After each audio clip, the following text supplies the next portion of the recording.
Eskimo and his dog team were the sole method of travel and supply in the Arctic. Man and his very existence were definitely limited by the strength and endurance of his dogs. Today, man has erased these limitations.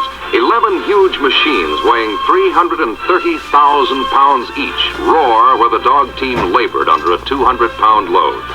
600 diesel horsepower has taken the place of 7 Huskies.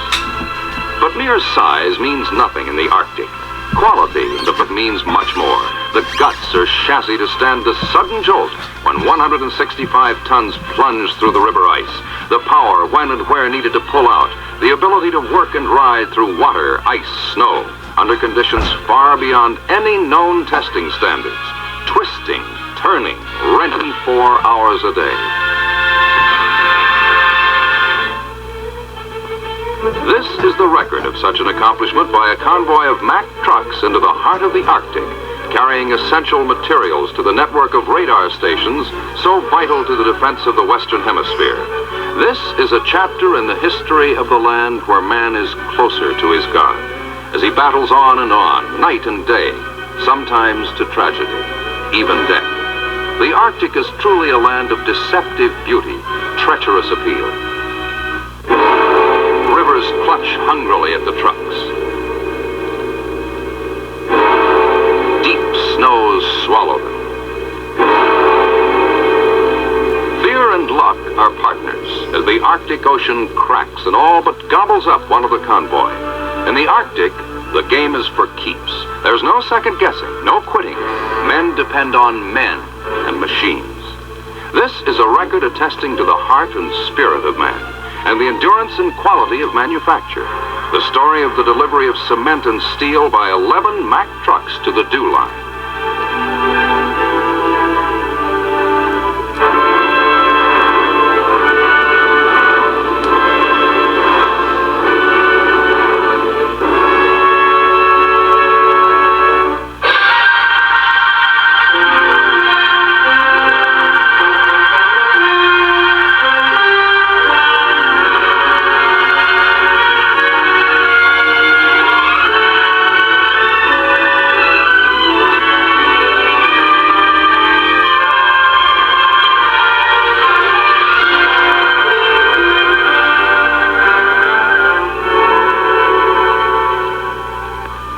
Winter weather is good in the Arctic. It is dazzling and transforms impassable swamps into an encrusted world of grotesque statues.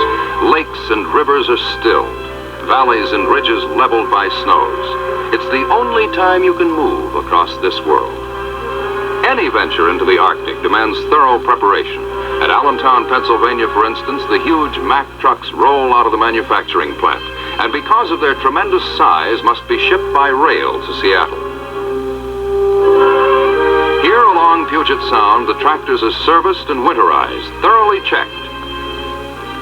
And then the Alaska Freight Lines takes over, barging all equipment, materials, and supplies to Valdez, Alaska, and on up the highway to the project's assembly depot at Eagle on the Yukon River.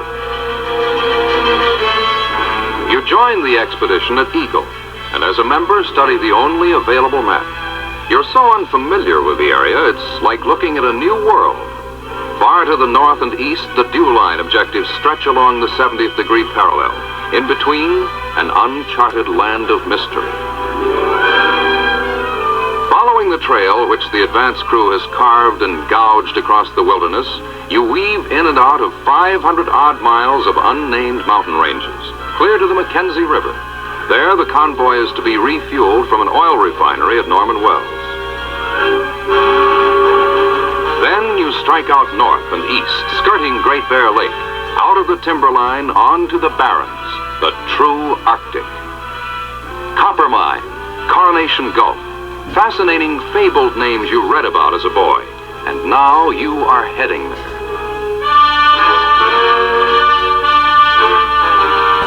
At Eagle, equipment is checked and ready despite the 50 below zero weather. Time becomes more acute, for delivery must be completed before the dreaded thaws of breakup unlock the lakes and rivers and turn the tundra into a fog. Nothing is normal on this job. Imagine a tractor 12 1/2 feet wide, A trailer 65 feet in length with built-in tanks holding 5,500 gallons of diesel fuel. Tires 5 feet high. A 600 horsepower engine hauling the gross weight of 165 tons. 330,000 pounds to the top of the world. As you preheat the engine with hot air in order to start it in the cold, you realize nothing is ever normal for the Pioneer.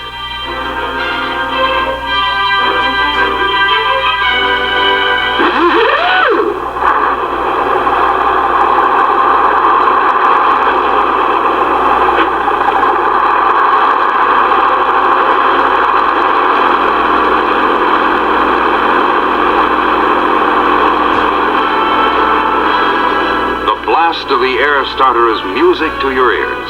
You've worked weeks to hear those engines roar. Long, cold weeks. It's a glorious moment to be on the way. Finally, on the way to the Arctic.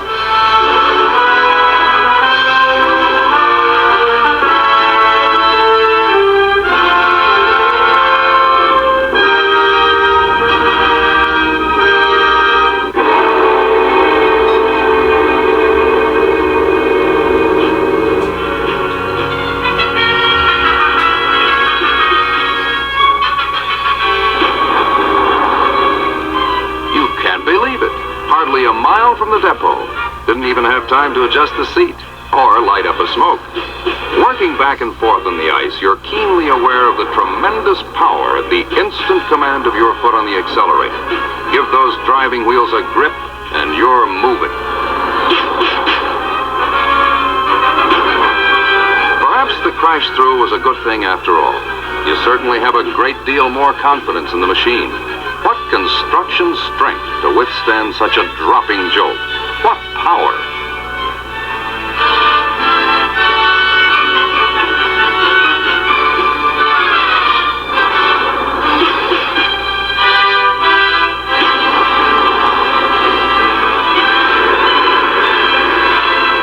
Plowing across the river, you're surprised at the comparative smooth ride over ridges and through holes. Settling back, you tell yourself, going to take a whale of a lot to stop this outfit. And now you're not half so scared of what lies ahead in the Arctic.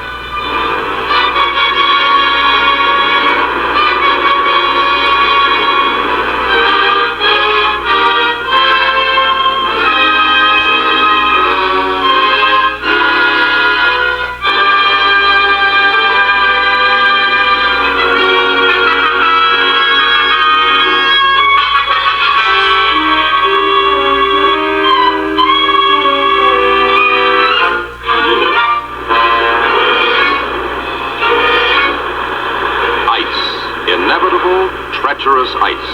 You fear and respect it. Wheels grind and slide. You watch the famous Mach 4-wheel drive bogey at work. It gives you the ability to keep moving where other trucks would bog down. It's a good feeling to have the best on your team. You settle back confidently and silently thank the chaps back at the factories for their ingenuity.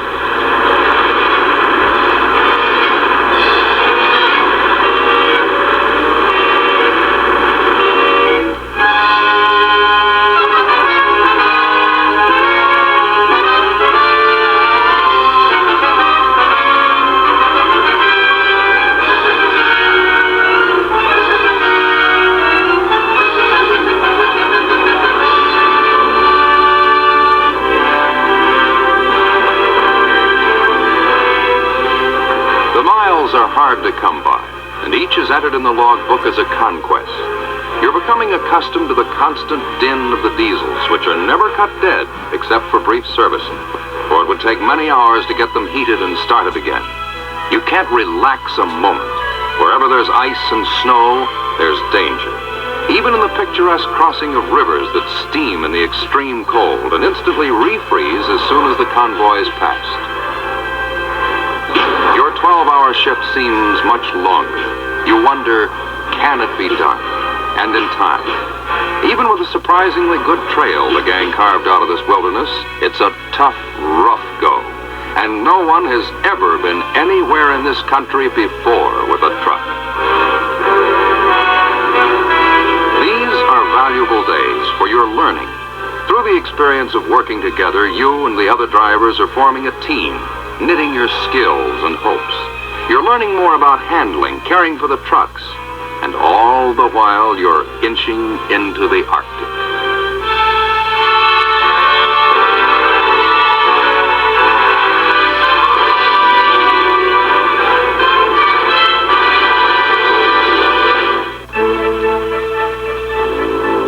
It's 62 degrees below the morning you climb up into the open to find mountains stretching in all directions, spectacularly beautiful ranges, but ominous of rough going ahead. It's cold, real cold. Yet you're thankful the expected high winds and deep snows of the altitude have not yet materialized. Other drivers guide as one by one you weave the lengthy giants around sharp curves. A foot too far, and you'd topple thousands of feet to the valley. So you crawl along, hugging, clinging to the mountain, all the while loudly cursing the trail-building crew and emphasizing their mountain goat ancestry.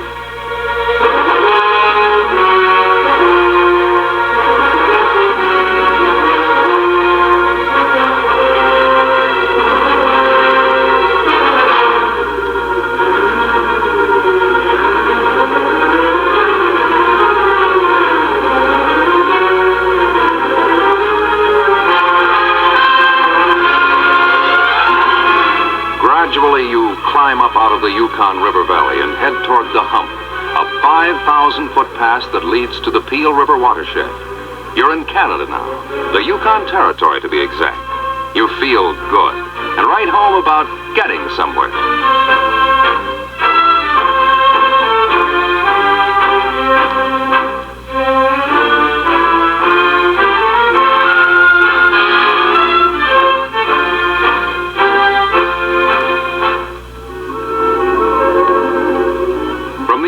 The Arctic is a picture world, and 500, 800 miles pass beneath quickly, beautifully. Even the trail looks straight and smooth. The very trail that caused torturous weeks of work and heartache. Beyond the Mackenzie, the Arctic slope stretches endlessly ahead. You had thought maybe that's where the good going is. Maybe. But the Arctic is not a land of maybe. It's terrifyingly harsh and factual, fantastically rough. It beats, dulls, crushes, until you're an automaton.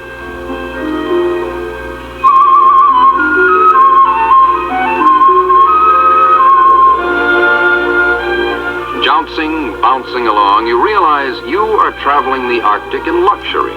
The warmth and comforts of the cab, the wonderful meals, and a bunk in the Wannigans, riding over tons of steel on the trailers. Outside, even the wolves and the polar bears are scarce in this forsaken land. You are in a world of your own, dark and more fearsome at night. And on nearing the magnetic North Pole, the radio becomes unreliable. You're alone, very much so.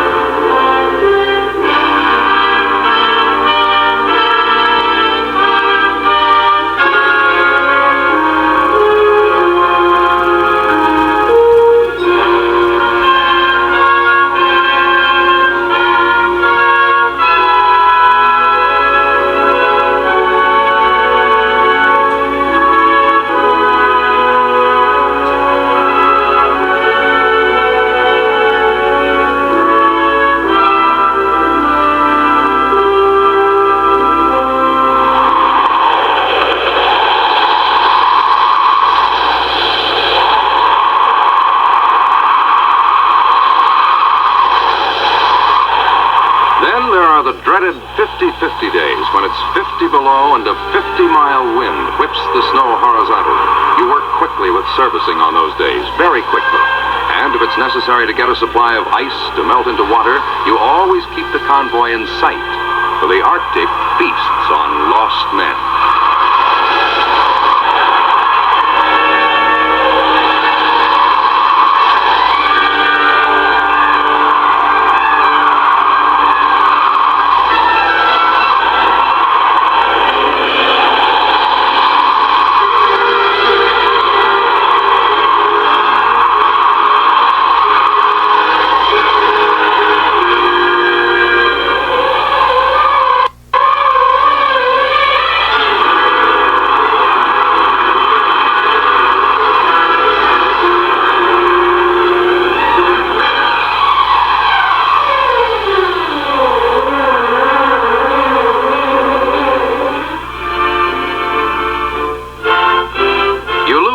track of time, distance.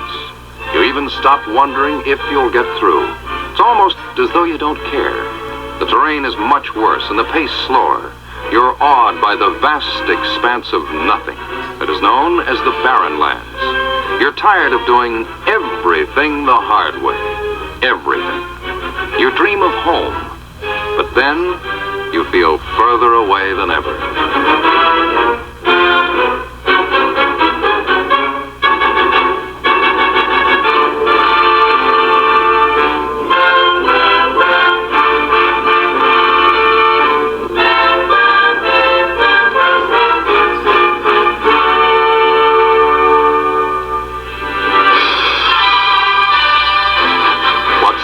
Boulders and rocks as far as you can see, and you thought the Arctic was just a land of ice and snow.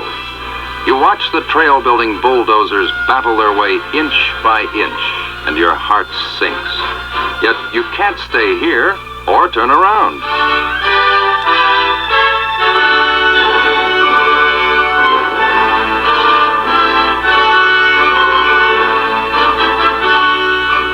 You drive on, jarring, jolting, struggling. Can the trucks take it? You expect to hear a giant crash any instant as the going gets rougher, and the punishment on the construction of the trucks becomes unbelievable. You grind and crawl ahead over the boulders and into deep holes in the ice. You wouldn't have believed any chassis could stand this wrenching. Yet it does, and you crawl on.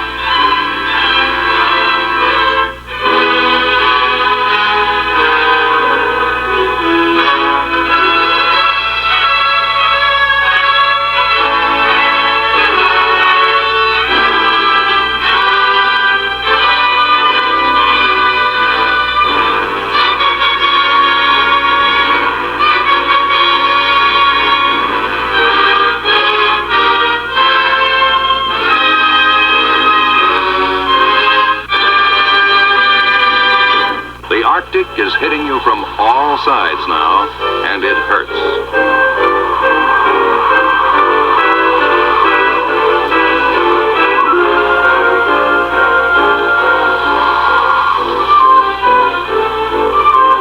Unwillingly, you become experts at unloading the cargo, even to the incredulous job of snaking out over 60 tons of steel from under the bunkhouse. You wonder what impossible chore will be next as you heat the jack so it'll automatically, silently. You hate it.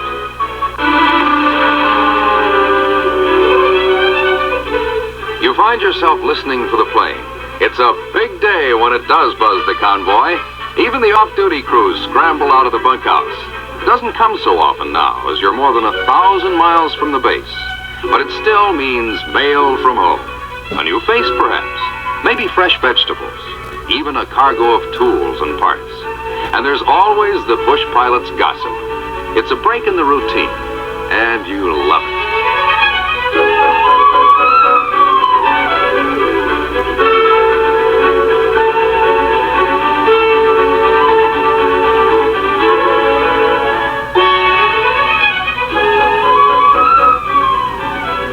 Weather permitting, the pilot checks landmarks ahead, which are carefully noted on a map and used as directional beacons.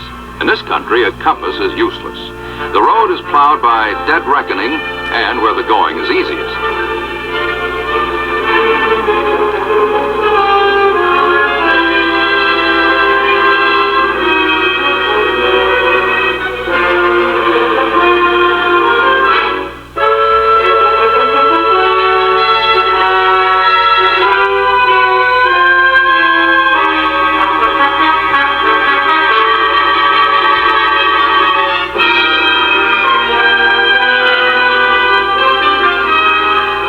Nearing the Arctic Ocean, you're surprised by unusually deep snows.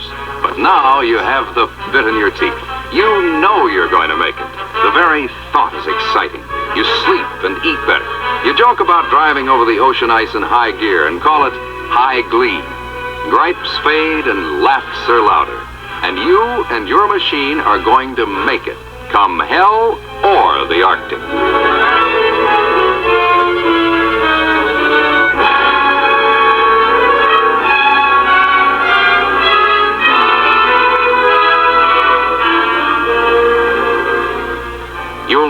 forget the day you roll out on the Arctic Ocean ice.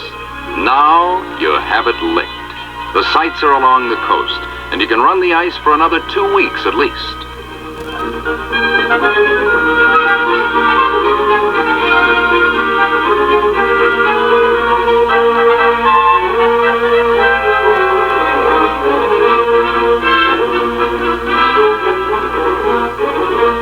And the visit of the seal-hunting Eskimo from Coppermine. You enjoy his evident surprise, not her amazement. You tell him jokingly of the bulldog conquering the Arctic. He replies agreeably, "Many dogs, many dogs." From an Eskimo, that's tops.